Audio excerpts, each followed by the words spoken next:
এবার 10 কোটি টাকার ক্ষতিপূরণ চেয়ে মিষ্টি জান্নাতকে তমার আইনি নোটিশ।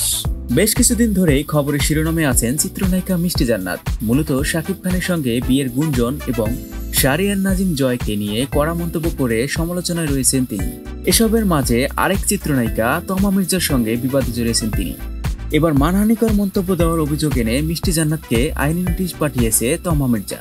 শুধু তাই নয়, ওই নোটিশে জনসম্মুখে ক্ষমা চাওয়া এবং 10 কোটি টাকা ক্ষতিপূরণ দেওয়ার কথা উল্লেখ রয়েছে। আইনি নোটিশটির বিষয়ে মিষ্টি জান্নাতের সঙ্গে কথা হলে তিনি বলেন, আমি এখনো আইনি নোটিশ হাতে পাইনি, আর তমা যে অভিযোগ এনেছে তা পুরোপুরি ভিত্তিহীন। আমি তার উল্লেখ করে কোথাও কিছু বলিনি, যাক বিষয়টি আমার আইনজীবী দেখবে।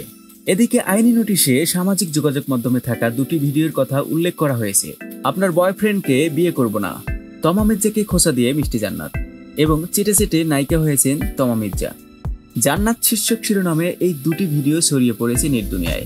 এতে মানহানিকর বক্তব্য রয়েছে বলে দাবি করেছেন তমার আইনজীবী। নোটিশে বলা হয়েছে, এসব বক্তব্যে সাংবাদিক ও দেশের জনগণের কাছে তমা মির্জার সুনাম নষ্ট হয়েছে। এ ধরনের বক্তব্য তমার চরিত্র ও ব্যক্তিত্বে আঘাত এনেছে। এটি শাস্তিযোগ্য অপরাধ। উদ্দেশ্য প্রণোদিতভাবে ডিজিটাল মিডিয়ায় এসব মানহানিকর বক্তব্য হয়রানির উদ্দেশ্যে করা হয়েছে। এতে 10 কোটি টাকার মানহানি হয়েছে। তাই নোটিশে 7 দিনের মধ্যে জনসম্মুখে ক্ষমা চাইতে ও 10 কোটি টাকার ক্ষতিপূরণ দিতে হবে। এছাড়া পরবর্তী সময়ে এ ধরনের বক্তব্য থেকে বিরত থাকার কথা বলা হয়েছে। অন্যথায় প্রয়োজনীয় আইনগত ব্যবস্থা নেওয়া হবে। প্রসঙ্গত 2014 সালে লাভ স্টেশন সিনেমার মাধ্যমে রূপালী পর্দায় কেরিয়ার শুরু করেন মিষ্টি জান্নাত।